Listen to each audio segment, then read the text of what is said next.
Olá, hoje nós vamos falar um pouquinho sobre um dos grupos de antibióticos, são os inibidores do metabolismo do folato. Eu costumo separar sempre por mecanismo de ação, né, para facilitar, que aí a gente fica com quatro grandes mecanismos de ação dos antibacterianos, e a gente incorpora os grupos de antibióticos nesses quatro mecanismos, né? E um deles é, são aqueles fármacos, né, que inibem o metabolismo do folato bacteriano. Então é isso que a gente vai ver hoje. Para começar, então, a nossa aula, a gente vai falar um pouquinho do histórico desse grupo.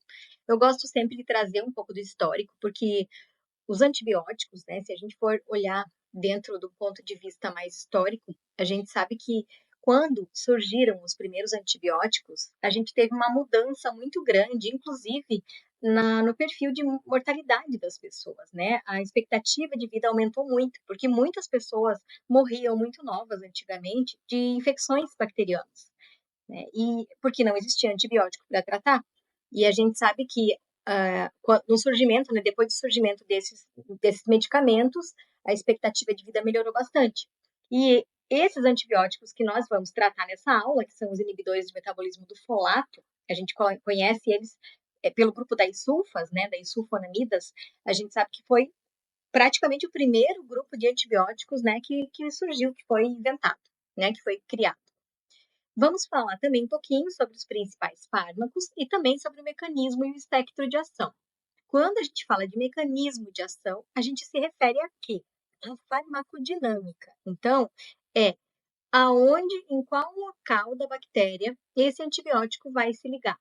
Qual é o seu sítio de ação, né? Então, são aquelas questões lá da farmacodinâmica. O mecanismo de ação vai nos dizer se o antibiótico vai ser eficaz ou não. Uma outra coisa que envolve a eficácia é o espectro de ação. É o perfil de bactérias que esse grupo de antibióticos vai abranger, né? Vai pegar, tá? Então nós vamos tratar um pouquinho disso agora. Entrando agora na parte do histórico, a gente sabe que as sulfas, elas surgiram em 1932 pela pesquisa de um alemão, né, um professor de patologia, o Gerhard Domag.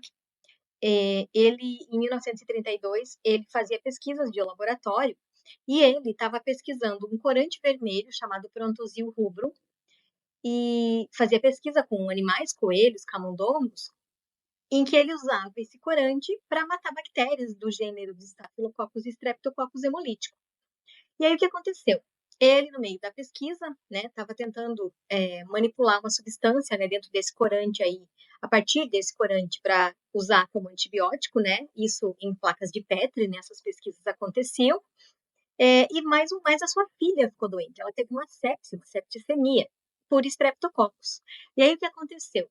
O Dogma, ele acabou fazendo uma pesquisa em vivo na filha dele, usando esse corante. Ele deu o corante para a filha e ela curou. Tá? Então, para a gente ver como que antigamente as coisas funcionavam diferente, né? As pesquisas eram, às vezes, muito mais feitas na própria prática mesmo, porque como não existia tratamento, ele tentou, né? E nesse sentido, ele descobriu aí o primeiro antibiótico das sulfas. Quais são, então, os grupos de inibidores do metabolismo do folato? Um dos grupos que a gente chama carinhosamente de sulfas são as sulfonamidas. E aí, os fármacos dentro desse grupo, a gente tem a sulfanilamida, a sulfadiazina, sulfametoxazol, sulfadimidina, a sulfametopirazina e a sulfasalazina. Hoje, quais desses que a gente mais usa? A gente usa mais o sulfametoxazol, a sulfasalazina e a sulfadiazina, né? A gente vai ver depois do decorrer da aula. E nós ainda temos, além do grupo das sulfas, mas que também inibem o metabolismo do folato bacteriano, só que não são mais daquele grupo químico das sulfonamidas, nós temos a pirimetamina e a trimetoprima. Uma combinação hoje muito usada é o sulfametoxazol, né, que pertence ao grupo das sulfonamidas, mais trimetoprima, que é o famoso Bactrim, né, que é a marca Bactrim, né, um antibiótico ainda bastante utilizado. Tá? Então, nós temos essa combinação, por quê? Porque, na verdade, você associa dois fármacos com o mesmo mecanismo, nesse sentido aqui, para fazer um efeito sinérgico, porque na verdade cada um vai atuar numa enzima do metabolismo do folato, ok? Inibindo, né, claro, essa enzima como antagonista dessa enzima. A gente já vai chegar no mecanismo de ação. Então, como é que esses fármacos agem? Eles vão antagonizar, né, são inibidores, o folato produzido pelas bactérias por três mecanismos diferentes. A inibição da síntese do folato por uma enzima específica, ou a inibição da redução do folato por outra enzima específica, ou então aquele antibiótico que inibe as duas coisas, tanto a síntese quanto a redução do folato. Então, todos esses tipos aqui acontecem. Lembrando que a bactéria produz o próprio folato, diferente da gente que tem que obter o folato da alimentação. Vamos entender agora, então, o mecanismo de ação desses fármacos. O que a gente tem? A gente tem aqui o sulfametoxazol, que é uma sulfa, e a gente tem a trimetoprima, que é um outro antibiótico do mesmo grupo, só que não pertence à classe das sulfas, mas também inibe o metabolismo do folato.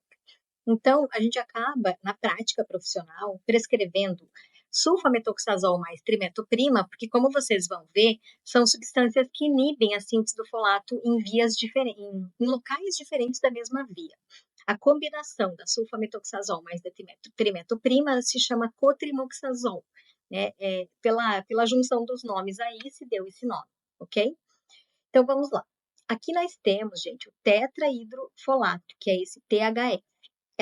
Esse tetrahidrofolato é uma coenzima necessária, aliás, é essencial para a síntese das bases da purina e da timidina, por exemplo, que constituem o RNA e o DNA. E essas bases são necessárias, então, né, para multiplicação e crescimento celular. Quando a gente tem a falta desse THF, que é o tetrahidrofolato, isso pode levar à inibição na proliferação celular.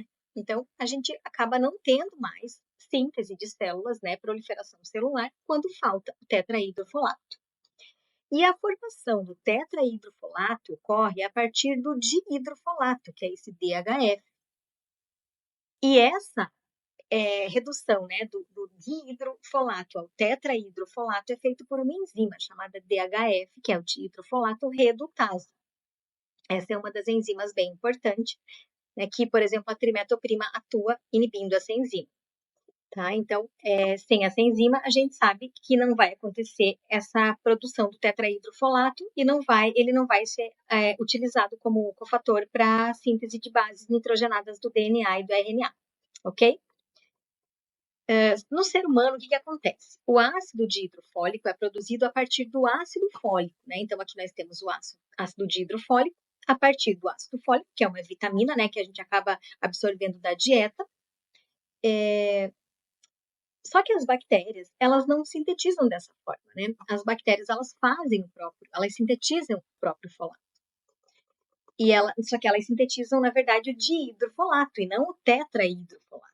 Então, elas precisam da ação dessa enzima. Quando vem um medicamento de fora e inibe essa enzima, a bactéria não consegue mais ter o tetrahidrofolato, que é o que é necessário para a síntese de bases nitrogenadas para o crescimento bacteriano, tá? Então, por isso que esses medicamentos são efetivos.